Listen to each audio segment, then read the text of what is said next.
Counselling છે સાહેબ, કથા નથી આ માત્ર. પણ પેલા કાઉન્સિલિંગ કરતા કંઈક વિશેષ છે કથા, કારણ કે આની સાથે સ્પિરિચ્યુઆલિટી જોડાયેલી છે, ડિવોશનની વાત જોડાયેલી છે, ભગવાનમાં શ્રદ્ધાની વાત આની સાથે જોડાયેલી છે. અને તેથી believe me and have that strong faith કે અહીંયાથી જે વસ્તુઓ સાંભળશો, જે વાતો સાંભળશો, એનાથી જે તમને સમાધાન મળશે બહુ કલ્યાણકારી હશે, બહુ કલ્યાણકારી હશે. એમાં તમારું કલ્યાણ થશે, તમારા પરિવારનું કલ્યાણ થશે, જે સમાજમાં તમે રહો છો એ સમાજનું કલ્યાણ, એ રાષ્ટ્રનું કલ્યાણ. કારણ કે આ વ્યાસજીની વાણી છે, આ સુખદેવજીની વાણી છે, આ શ્રી કૃષ્ણની વાણી છે. એટલે આ સામાન્ય કોઈ મોટિવેશનલ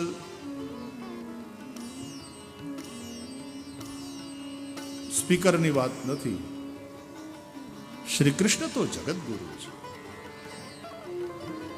સિગમન્ડ ફ્રોઈડ પણ બહુ મોટા મનોવિજ્ઞાની આપણા અર્વાચીન યુગના કહેવાયા, પણ ભગવાન શ્રી કૃષ્ણની ભગવદ્ ગીતા એ માનવતાનું શ્રેષ્ઠ મનોવિજ્ઞાન છે.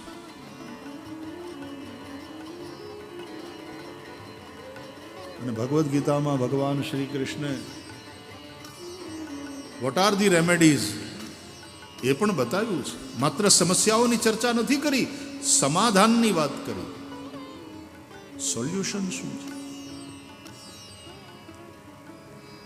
ઇલિયડ વાંચો કે રામાયણ વાંચો, ફરક એ છે કે ઓલામાં કે માણસ આવો છે, આવો છે, આવો છે, પણ રામાયણમાં આવો હોવો જોઈએ, આવો હોવો જોઈએ, આવો હોવો જોઈએ.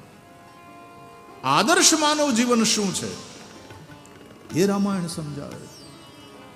અને એટલા માટે યુગોથી આપણે ત્યાં ભાગવતની કથા, રામાયણની કથા, ભગવદ્ ગીતા ઉપરના પ્રવચનો, ઉપનિષદ ઉપરના, તમારી ઓર કક્ષા ઉપર જાય, તમે વેદાંત તરફ આગળ વધો, ઉપનિષદની ચર્ચાઓ આપણા સંન્યાસી, આપણા વિરક્ત પુરુષો કરે. એક તો ઉપનિષદો ભણાવનારા એકેડેમિશિયન્સ છે, આઈએએસ ના અંતે અને બધી પરીક્ષાઓમાં પણ ઉપનિષદો વિશેની ને દર્શનો વિશેની વાતો એને શીખવાની હોય છોકરાઓએ. એવા એકેડેમિશિયન્સ છે, એ ઉપનિષદની વાતો કરે. પણ જ્યારે કોઈ વિરક્ત સંન્યાસી, વેદાંતી એ પ્રકારેનું જીવન જીવતો હોય, કારણ કે સાધન ચતુષ્ટયની વાત વેદાંતમાં છે. નિત્યાનિત્ય વસ્તુ વિવેક, ઇહામૂત્રાર્થ ફલ ભોગ વિરાગ. નિત્ય અને અનિત્યનો વિવેક પહેલી વાત. ઇહલૌકિક અને પારલૌકિક બધા જ પ્રકારના સુખોની આસક્તિનો આત્યંતિક અભાવ. ત્રીજી વસ્તુ ષટ સંપત્તિ, શમ દમ ઇત્યાદિ. અને ચોથી વાત દ્રઢ મુમુક્ષા. આ ચાર વસ્તુ હોય તો જ વેદાંતની સ્કૂલમાં એન્ટ્રી મળે, એડમિશન મળે. આપણે ખાલી આમ એકેડેમિક એક વિષય તરીકે ભણાવવાવાળા ભણાવતા હોય અથવા તો ભણવાવાળા ભણતા હોય તો એનાથી ઉપનિષદો વિશેની જાણકારી મળી જાય, પણ એ જ્ઞાન મોક્ષદાતા નહીં સાબિત થઈ શકે. કારણ જે સાધન ચતુષ્ટય એની જરૂર છે એ જ નથી આપણામાં વિવેક, નથી આપણામાં વૈરાગ્ય, નથી શમ દમ ઇત્યાદિ, કે નથી મુમુક્ષા.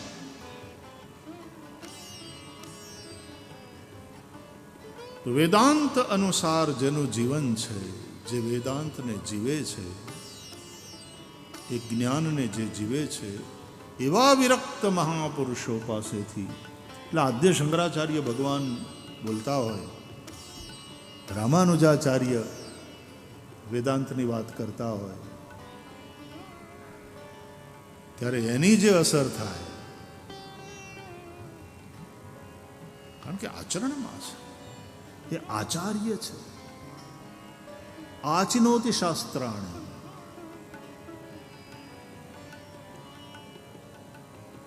1 बड़ी अद्भुत बात है। तकलीफ ये है कि आज धर्मना क्षेत्र में अंधाधुंधी फैलाती जाए છે अनफॉर्च्युनेटली। गमे एवा लोको આવી જાય, યોગ્યતા નથી એ પણ ઉપદેશ કરવા માંડે છે, જેને પોતાને કઈ આવડતું નથી એ શીખવાડવા માંડે છે, જે કોઈ ઠેકાણે ગુરુની પાસે ગયા નથી, ભણ્યા નથી, એ આચાર્ય બની જાય। ધર્મના ક્ષેત્રની અંદર એક ધર્મના ક્ષેત્રમાં ને બીજી રાજનીતિમાં બેમાં અંધાધુંધી બહુ વધી। બાકી તો તમારે નર્સ થવું હોય ને, નર્સ હોસ્પિટલમાં તોય પરીક્ષા આપવી પડે, એમાં પાસ થવું પડે, એના ઇન્ટરવ્યૂમાં પાછા પાસ થવું પડે। શિક્ષક હોય કે નર્સ હોય કે સૈનિક હોય, એક પ્રક્રિયામાંથી પાસ થવું પડે, પછી સિલેક્શન થાય। રાજકારણમાં ને ધર્મમાં એવું રહ્યું નથી। એટલા બે ક્ષેત્રમાં અત્યારે અંધાધુંધી ભયંકર છે। નહીં તો એક જમાનો હતો કે આ બંને ક્ષેત્રના મહાનુભાવોને આપણે ખૂબ આદરથી જોતા હતા। સરદાર વલ્લભભાઈ પટેલની વાત આવે, લાલ બહાદુર શાસ્ત્રીજીની વાત આવે, આમ એ નામ સાંભળતાની સાથે કેવો અંદરથી એક આદર ઊભો થાય। આદ્ય શંકરાચાર્ય ભગવાન હોય, રામાનુજાચાર્ય ભગવાન હોય, શ્રી વલ્લભા મહાપ્રભુજી શ્રી વલ્લભાચાર્યજી હોય, મધ્વાચાર્યજી હોય, શ્રી ચૈતન્ય દેવ હોય, આ બધા આચાર્યોને એના નામને સાંભળીએ ત્યાં માથું ઝૂકી જાય, મન એક પવિત્રતાથી ભરાઈ જાય। આવા વ્યક્તિત્વો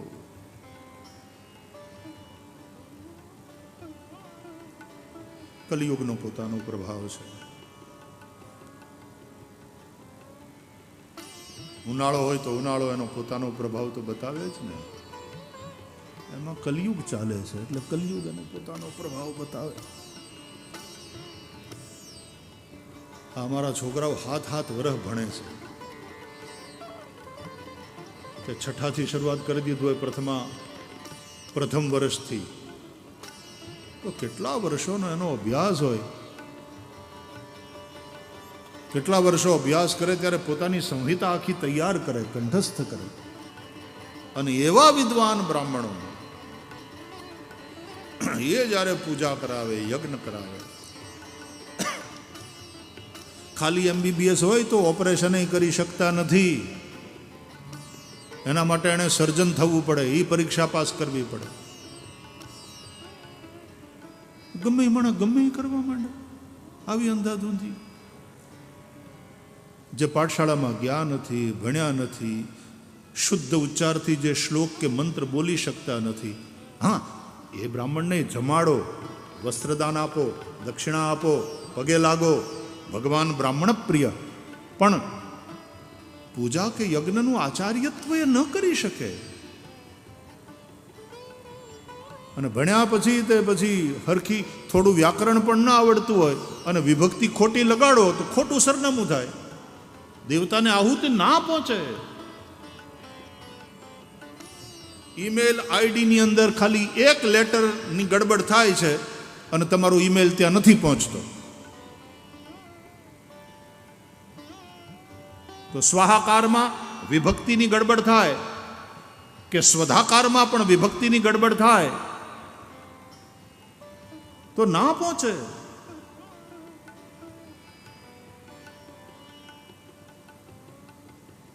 ઇદમ જલમ તસ્મૈ સ્વધા નમઃ કે ઇદમ જલમ તસ્યૈ સ્વધા નમઃ, અને ઓલામાં નમઃ અને સ્વાહા, સ્વાહાકાર સાથે આહુતિ આપતા હોઈએ દેવતાઓને। એટલે ભણવું બહુ જરૂરી છે ને, ભણેલા ગણાલાની પાસે આચાર્યત્વ કરાવવું। આપણે ગંભીરતા આ બાબતમાં જે હોવી જોઈએ એ નથી, એટલે ધર્મના ક્ષેત્રમાં અંધાધૂંધી થઈ છે, આચાર્યોની પકડ ઓછી થઈ,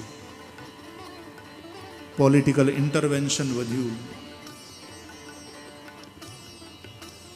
તો રાજાઓનું કામ ધર્મની રક્ષા માટેનું હતું। રાજદંડ ઉપર ધર્મદંડનો એક કંટ્રોલ હતો, અને ધર્મક્ષેત્રના એ આચાર્ય મહાનુભાવો એ ઈશ્વરના પ્રત્યે જવાબદાર હતા. પોતાની જ રાજગાદી ચક્રવર્તી સમ્રાટ મહારાજ દશરથ પોતાના જ દીકરા રામને આપવા માગે છે, પણ એ આપવાનો નિર્ણય કરવામાં પૂર્ણતયા સ્વતંત્ર નથી. એની ઈચ્છા છે કે હવે રામ રાજા થાય, પણ જાય છે ગુરુ પાસે. વશિષ્ઠજી પાસે.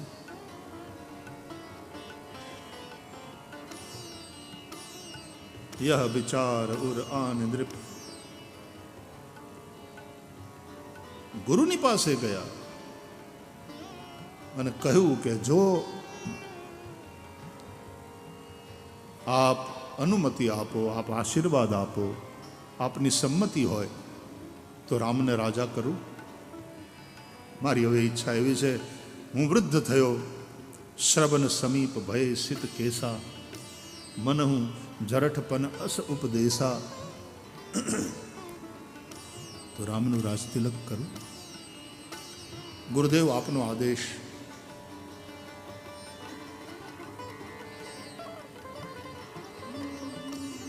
અને ત્યારે વશિષ્ઠજી આજ્ઞા આપી, અનુમતિ આપીને આશીર્વાદ આપ્યા. બહુ સારો વિચાર છે, બરાબર છે. ધર્મ સત્તા સિક્કો મારે છે સમર્થનનો. આગે બઢો, કરો. તો ગુરુદેવ ક્યારે કરવું? શુભ મુહૂર્ત. અને ગુરુદેવ વશિષ્ઠજી બોલ્યા, બેગી વિલંબુ ન કરીએ નૃપુ, સાજીય સબુઈ સમાજ, સુદિન સુમંગલ તબ ही जब राम होई जुबराज.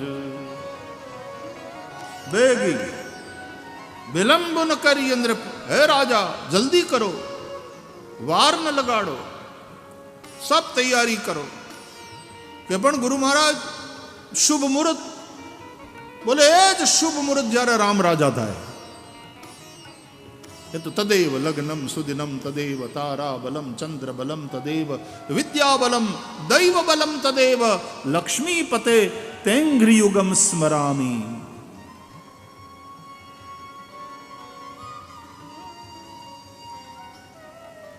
ગુરુજીએ તો કહ્યું તું તરત કરો, વાર ન લગાડો.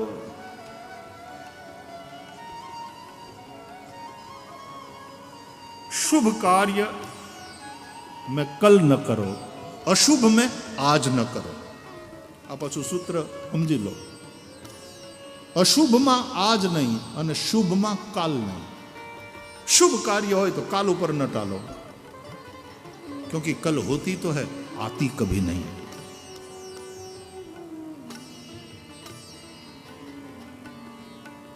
गुरुवार के लिए शुक्रवार कल है, लेकिन जब शुक्र का सूरज निकलेगा तो फिर शुक्र कल नहीं रहता, वो शुक्रवार आज हो जाता. फिर तो शुक्रवार के लिए कल है शनिवार. तो कल होती है, आती नहीं. इसलिए शुभ कार्य में कल नहीं, आज. काल करे सो आज कर, आज करे सो अब, पल में परलय होएगी बहुरी करेगो कब. और अशुभ में आज नहीं. કોઈ ખોટું કામ કરવાની ઈચ્છા થાય મનમાં, આમ એવો આવેશ જાગે, તો ખરાબ કામ કરવા માટેનું સૌથી સારું મુહૂર્ત એટલે આવતીકાલ. આજે ન કરો, કાલ ઉપર ટાળો. આત્મહત્યા કરવાની ઈચ્છા થાય પાકી, તો એના માટે હારામાં હારું મુહૂર્ત એટલે આવતીકાલ. આવતીકાલ સવાર તો પડવા દો, કોફી પીતા પીતા વિચાર બદલાઈ જાય કે સંસાર છે હાલ્યા કરે, એમાં આવું અંતિમ પગલું ન ભરાય. અને કદાચ બીજે દિવસે તે પાછો વિચાર એમને એમ રહે કે નહીં, કરવી જ નાખવી છે આત્મહત્યા, તો બહુ સારું.